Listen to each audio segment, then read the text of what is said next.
people running the Republican Party and the Republican convention are going to operate under this premise that neither Trump nor Cruz is qualified to be the nominee because neither one of them got to 1237 delegates.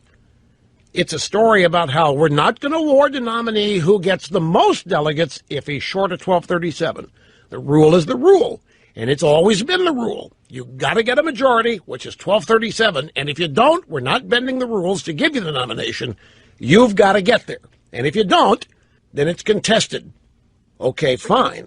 But you don't have to read between the lines in this political story. It is very clear that the power brokers at the convention, the RNC, wherever they are telegraphing the fact that they think neither Cruz nor Trump should be the nominee if neither of them gets to 1237. That's going to be treated as a defeat.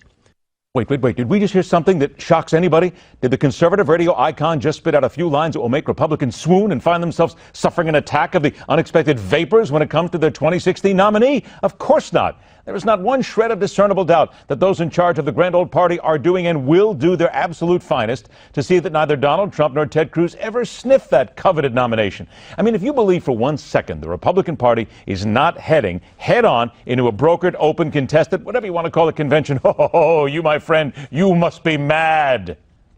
Are you mad? Are you mental? Are you totally deranged? You're insane. I thought I was a Pisces. So let us then stop all this silly running about nonsense. Let us gather together and not allow American politics, proud, strong, galvanized, and sometimes just this side of needing serious oral medication, American politics, to sink into the delusional mud of other nations that allow their leadership to be chosen in the most distressing of manners. Alan Jones. On the left, sensible party. 9,112. Kevin Phillips Bong. On the right, slightly silly. Naught.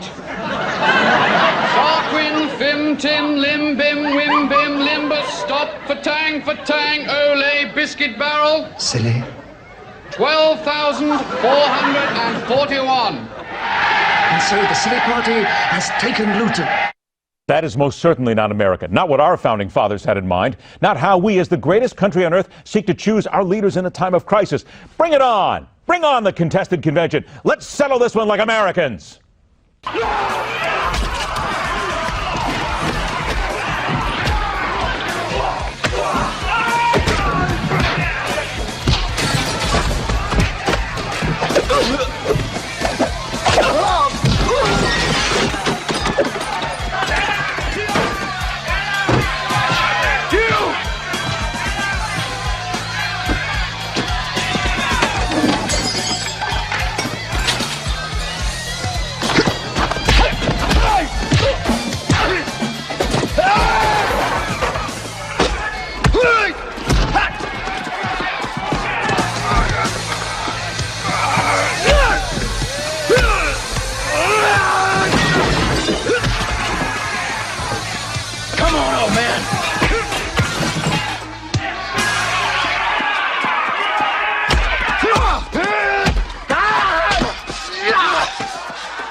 All right, that's enough.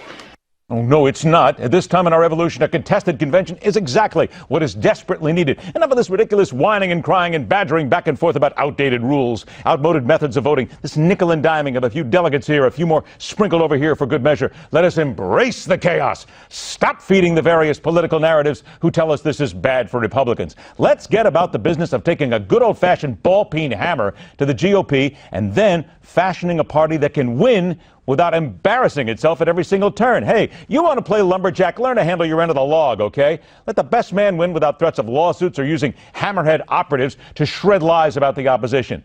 If you're scared about a little competition in Cleveland, my friend, afraid your supporters can't get the job done, then America already knows you'd be chewed up and spit out by the Democrats with ease, and that's not what you want. Is it? That is telling it like it is. Rock on, true believers. Peaceful. See you back here tomorrow night, right here on the Hardline.